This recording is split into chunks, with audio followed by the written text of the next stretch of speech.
আজকে আমরা শিখব কিভাবে ফ্রিজ অ্যামাউন্ট ছাড়াতে হয়। তার জন্য আমরা প্রথমে মাই সেকশানে আসব। এখানে দেখছি আমাদের 1500 টাকা একটি ফ্রিজ অ্যামাউন্ট আছে। সেই অ্যামাউন্টটা আমরা কিভাবে ছাড়াবো, তাই জন্য আমাদের প্রথমে দেখতে হবে কালেকশানের ভিতরে একটি নির্দিষ্ট যে কোনো অ্যাপ আমরা সিলেক্ট করে নেব। যেরকম আমি নেব হচ্ছে পেটিএম।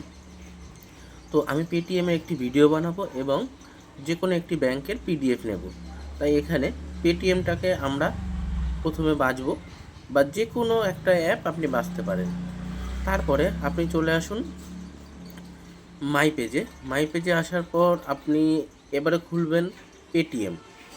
যেরকম আমি হচ্ছে পেটিএম নিচ্ছি, কারণ আমার চুজ হয়েছে পেটিএম, আমি পেটিএম দিয়ে করবো। আপনি ফ্রি রিচার্জ দিয়ে করতে পারেন, আপনি মোবিকুইক দিয়ে করতে পারেন, বা ওখানে যে অপশানগুলো রয়েছে, যেরকম ধরুন কালেকশানের ভিতরে যে 5টা 6টা, সেইটাই হচ্ছে আমাদের বাছতে হবে, তার ভিতরে যে কোনো একটা প্রথম অবস্থায়।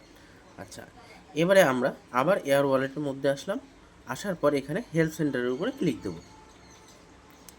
হেল্প সেন্টারের উপরে ক্লিক দিয়ে এখানে আমরা খুঁজব মাই এবিআর হ্যাজ বিন ফ্রিজেন।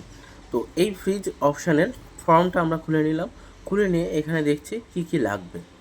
ঠিক আছে, এখানে স্ক্রিন শট লাগবে, একটি ভিডিও লাগবে, একটি পিডিএফ লাগবে, একটি পাসওয়ার্ড লাগবে।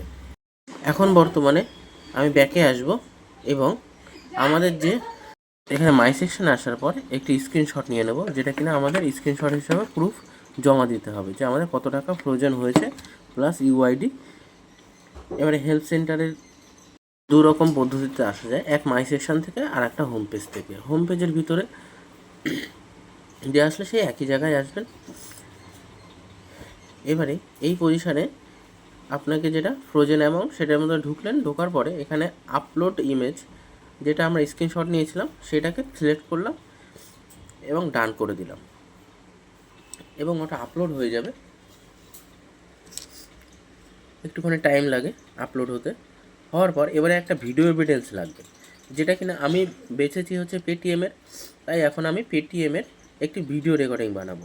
সেটা কিভাবে বানাচ্ছি, পেটিএমের মধ্যে আসলাম। আসার পর এখানে আমি স্ক্রিন রেকর্ডিং অন করছি। স্ক্রিন রেকর্ডিংটা 10 থেকে 20 সেকেন্ডের মধ্যে হবে। এবং এখন পেটিএমের মধ্যে আমি হিস্ট্রি পেজে আসলাম। আসার পর মানে প্রথম পেজ থেকে আমি রেকর্ডিং করেছি। এবার হিস্ট্রি পেজে আসার পর এখানে দেখুন আমি স্ক্রল করছি। স্ক্রল করে 10 থেকে 20টা এরম ট্রানজাকশান দেখাবো এবং ভিডিওটা স্টপ করে দেবো এখানে।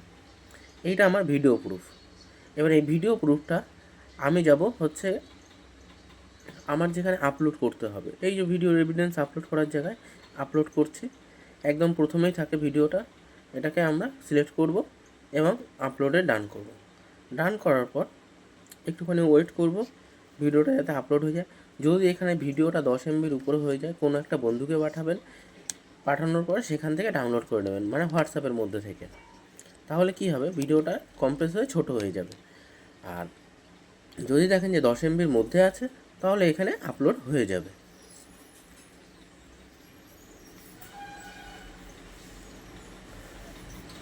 একটুখানি ওয়েট করা যাক। হ্যাঁ, আমার ভিডিওটা আপলোড হয়ে গেছে। এবারে আমাকে ব্যাংকের পিডিএফ আপলোড করার দিকে যেতে হবে।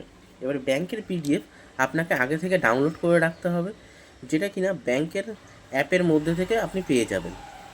এবার আমি ব্যাংকের পিডিএফটা আপলোড করলাম এবং ব্যাংকের পিডিএফের যে পাসওয়ার্ড সেটাও বসিয়ে নেব। তো আপনাদের দেখিয়ে দিই যে ব্যাংকের পিডিএফটা কীরকম হয়।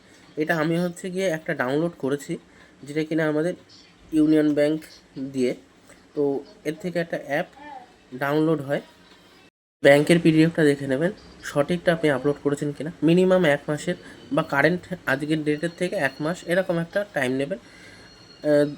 দরকার হলে আরেকবার দেখে নেবেন, দেখে নিয়ে আপলোড করে দেবেন। আর ওখানে দেখুন ক্রস চিহ্ন মতন আছে, ওগুলো প্রত্যেকটা পিডিএফের কর্নারে ক্রস আছে, ভিডিওর পাশে ক্রস আছে। যদি ভুল হয় ওগুলো ক্রস করে কেটে নিতে পারেন। এবারে আপনি পিডিএফের পাসওয়ার্ডটা বসিয়ে দেবেন। পিডিএফের ওপেন করার জন্য একটি পাসওয়ার্ড থাকে, কারো কারো থাকে না। যাদের থাকে না তারা এই পেজটা ছেড়ে দেবেন। এবারে নিচে দেখুন সাবমিট বোতাম আছে, এই সাবমিট বোতামের উপরে ক্লিক দেবেন এবং এটি সাকসেসফুলি সাবমিট হয়ে গেল। এবারে এটি প্রোগ্রেস ইনকোয়ারির ভিতরে থাকবে। এই যে আমারটা যেরকম মাই এআরবি হ্যাজ বিন ফ্রোজেন এর একটি টিকিট তৈরি হয়ে গেছে।